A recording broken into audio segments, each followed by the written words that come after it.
Escuta. Viu o que ele falou? Sobe a bilirrubina. Sobe a bilirrubina. Então, gente, essa é uma música antiga, tem uns 30 anos. Eu lembrei dela porque é o tema da nossa aula, que é o metabolismo da bilirrubina. É uma música que não faz parte do meu repertório, mas eu lembrei, você pode consultar, né, e dar uma lida, porque ele fala que com a febre acaba subindo a bilirrubina. Tem até um sentido aí no que eles querem abordar.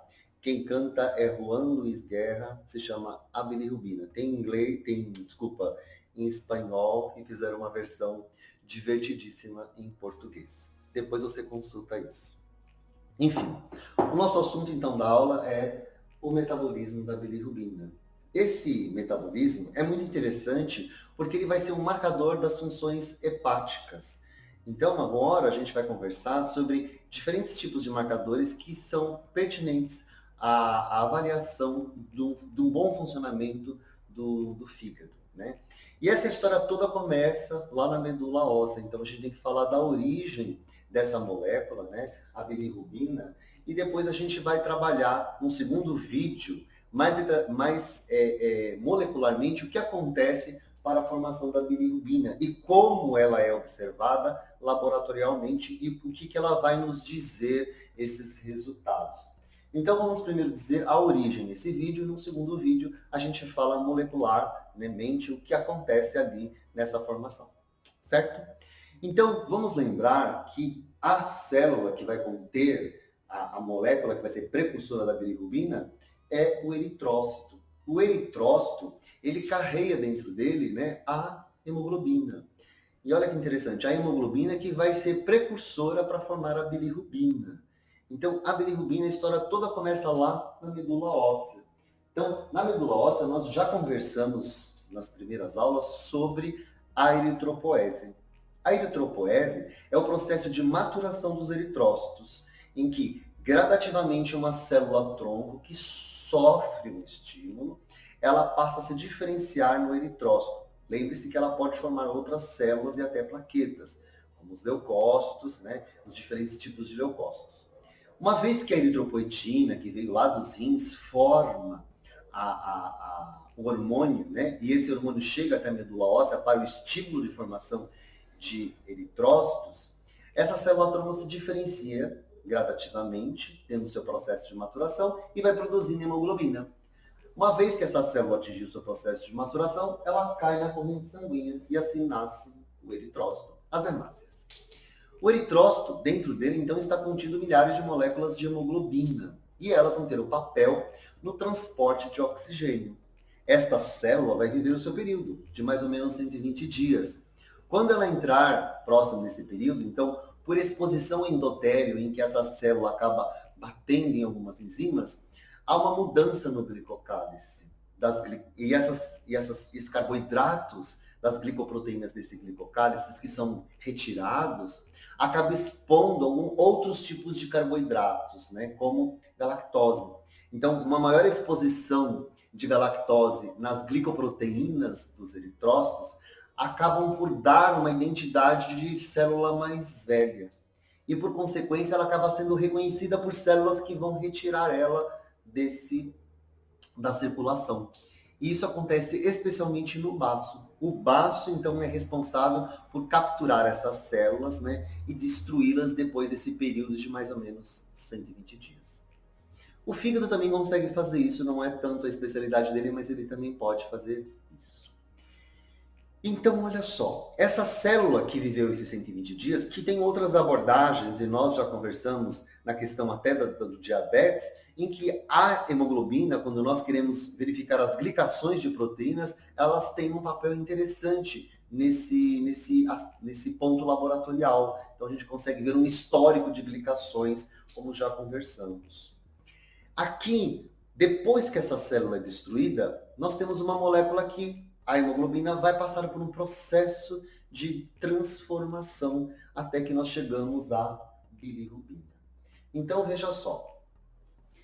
Temos a eritropoese com a formação do eritrócito. Após esse período de vida, ou seja, a sua senescência, depois que ela ficou velhinha, se aposentou, lá no baço, as células do sistema retículo endotelial, quem são essas células? As células que fazem fagocitose, os macrófagos, né?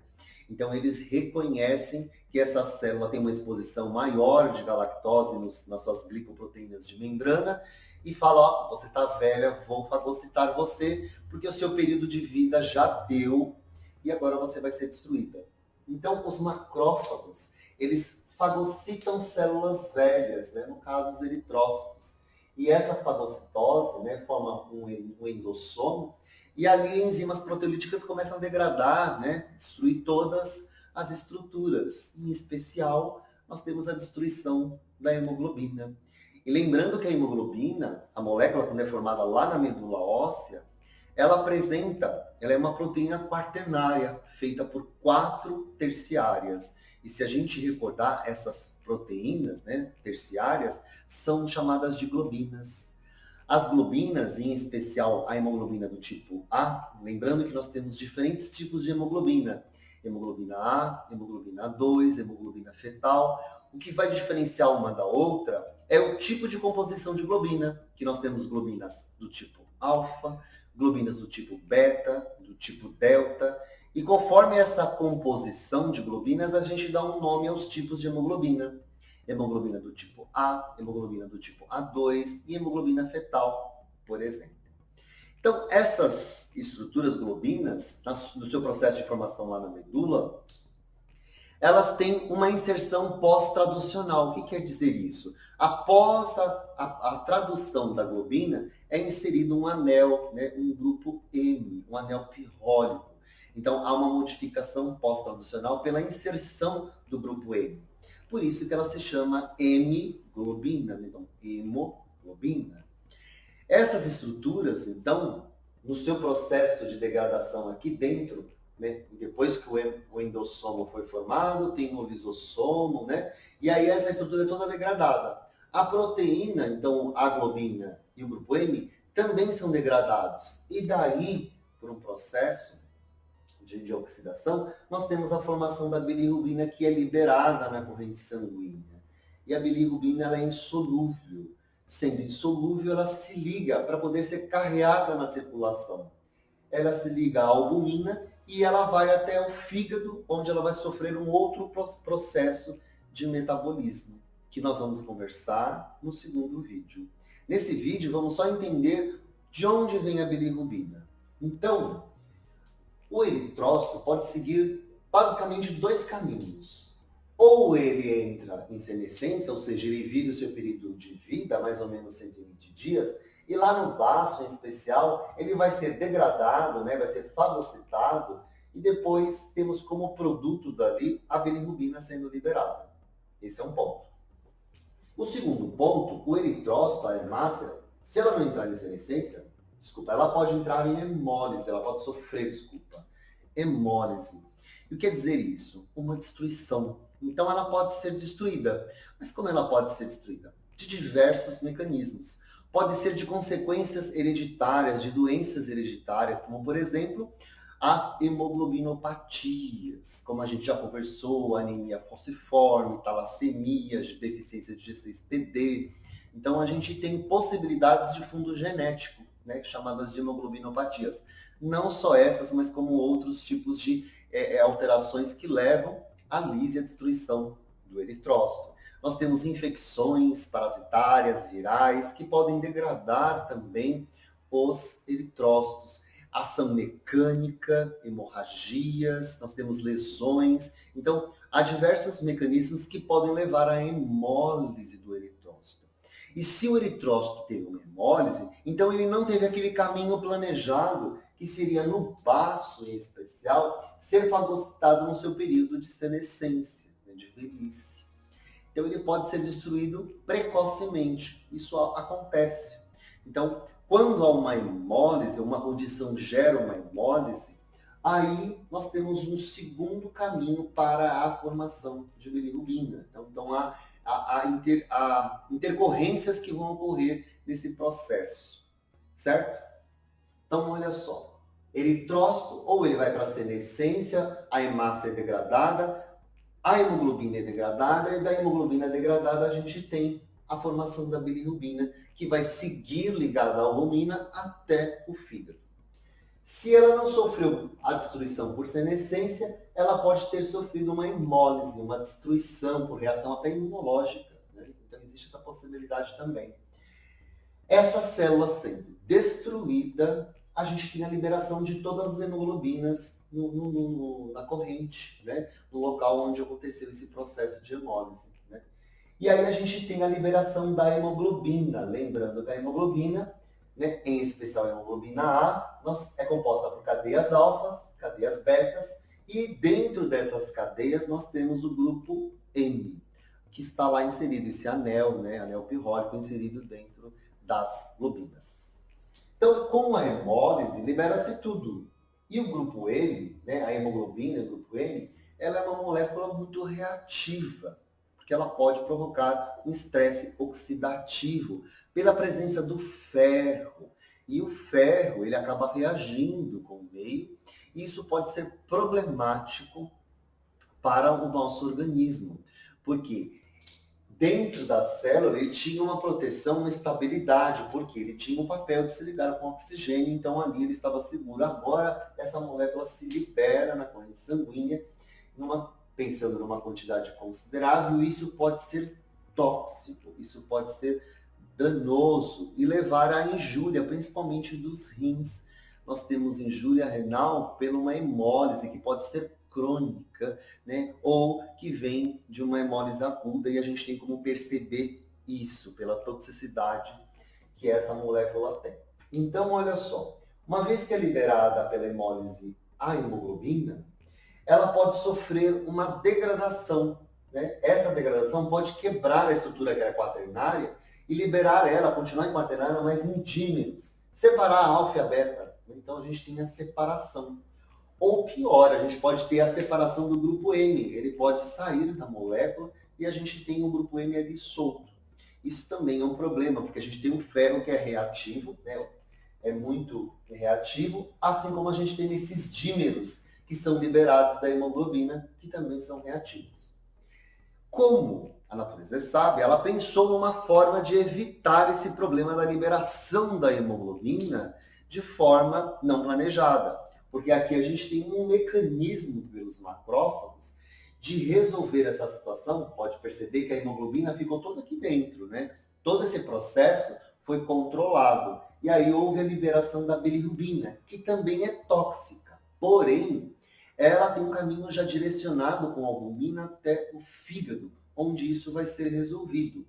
Aqui não, aqui foi acidental, não foi programado. Alguma condição imunológica, genética, uma condição parasitária também, levou à destruição do eritrócito e liberou a hemoglobina na corrente sanguínea. E aí nós temos a hemoglobina com a capacidade reacional de estragar, de destruir, né, outras estruturas. O que a natureza bioquímica fez? Nós temos dois mecanismos aqui para poder resolver essa situação. Um deles é através da molécula aptoglobina e a outra pela hemopexina. Essas moléculas que são produzidas pelo fígado em especial, elas têm um papel muito importante de capturar e conduzir essas moléculas para quem? Para o nosso macrófago poder produzir, então, a bilirrubina. Então, olha que interessante, a gente tem um mecanismo de correção caso haja a hemólise. Então, quem são essas moléculas? E o que elas fazem? A aptoglobina, ela se liga aos dímeros de hemoglobina que foram degradados, né, na própria corrente sanguínea, se separaram, né, se dissociaram. E aí a gente tem essas globinas ligadas à aptoglobina. E aí essa molécula agora, a aptoglobina, carrega dímeros ligados a ela. Esses dímeros que estão ligados à aptoglobina, eles vão seguir na corrente sanguínea até encontrar um macrófago. Então, na corrente sanguínea, em contato com o macrófago, tem um receptor, é o CD163, que é o receptor que acopla a hemoglobina e permite a endocitose para que o processo todo de metabolismo da bilirrubina aconteça. Então, a cadeia globina vai ser desfeita, o grupo M vai ser retirado, os aminoácidos vão ser liberados e reaproveitados, e o grupo M acaba se transformando em bilirrubina. A gente conversa esse processo aqui e depois para frente no próximo vídeo. Mas aqui o que eu quero mostrar para vocês. A aptoglobina se liga a globinas, que contém o grupo M lá dentro. E ela carreia essas globinas para o macrófago e aí nós temos a formação da bilirrubina. E quando nós tivermos a liberação do grupo M? Quando nós tivermos a liberação do grupo M, ela se liga à hemopexina. A hemopexina se liga ao grupo M e essa também carrega para um receptor específico dos macrófagos. Esse receptor é um receptor de lipoproteína, mas também conhecido como CD91. Lá, a hemopexina vai levar o grupo M até o macrófago, ocorre endocitose e o grupo M, então, vai ser metabolizado a bilirrubina, que cai na corrente sanguínea e vai até o fígado. Olha que interessante. Então, nós temos dois caminhos quando há uma degradação dos eritrócitos. Lembre que a hemoglobina está sempre dentro dos eritrócitos. E quando nós temos algo acidental, não planejado, nós temos um mecanismo aqui de defesa. Aptoglobina para dímeros de globinas e hemopexina para o grupo M liberado. E com isso a gente evita que essas estruturas, tanto os dímeros quanto a própria hemoglobina e o grupo M, criem problemas no nosso organismo. Que tipo de problemas? A hemoglobina ela pode sofrer uma peroxidação, né? Então, o peróxido de hidrogênio ele pode degradar a hemoglobina, formando a meta-hemoglobina ou formando a ferril-hemoglobina. Meta, quando ela fica com o ferro, fica 3+. E ferril, quando ele fica 4+, que é muito mais reativo. Então, esse tipo de conformações, né, de peroxidação da hemoglobina, formando a meta, formando ferril-hemoglobina, fazem com que essas estruturas se tornem mais reativas e degradem lipídios de membrana, degradem proteínas. Isso é danoso, né, às células, aos tecidos, aos órgãos. Né? Então, por isso que isso é um problema, porque a hemoglobina está na corrente sanguínea e uma hora ela vai passar lá nos rins também. E isso pode ser problemático e causa injúria. Uma outra consideração com a presença da hemoglobina na corrente sanguínea é que ela pode reagir com óxido nítrico. E reagindo com óxido nítrico, ela forma nitratos. E essa oxidação, né, a gente tem a formação também de meta-hemoglobinas, que são também danosas e reativas. E aqui tem uma questão muito interessante, porque como essa hemoglobina reage com óxido nítrico, ela diminui a concentração de óxido nítrico na corrente sanguínea. Isso acaba levando a disfunções endoteliais, né, como vasoconstrição, já que diminuiu o óxido nítrico, que tem um papel já de vasodilatação.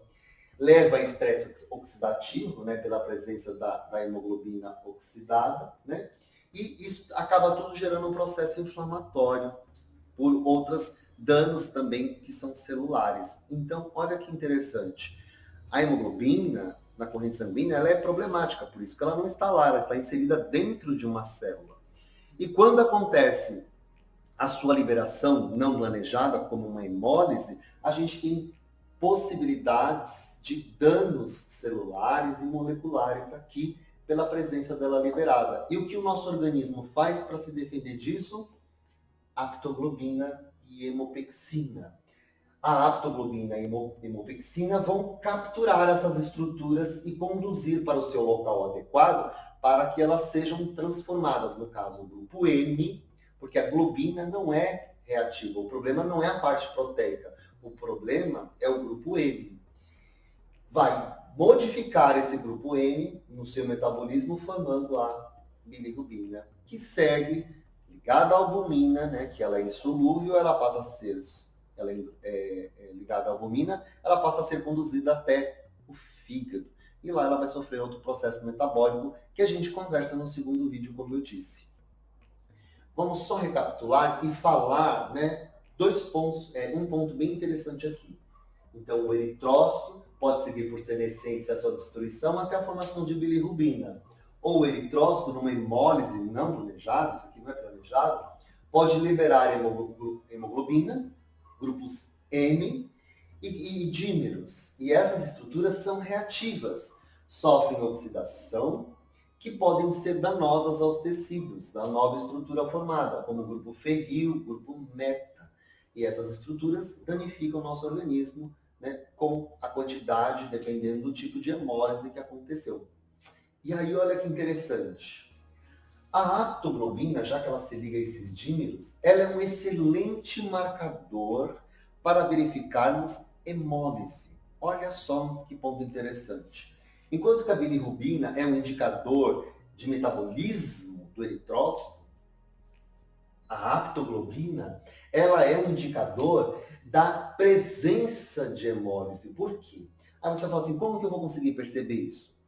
Se eu dosar a aptoglobina que se liga aos grupos dímeros de hemoglobina, e ela estiver reduzida, significa que ela se ligou mais à hemoglobina. Então, ela serve como um indicador, como um marcador de hemólise. Né? Então, isso é interessante para a gente poder avaliar se aquela pessoa está no quadro de hemólise quando não é perceptível. Por exemplo, por uma reação autoimune ou por uma infecção parasitária. Então, a gente tem como avaliar se a hemólise aconteceu.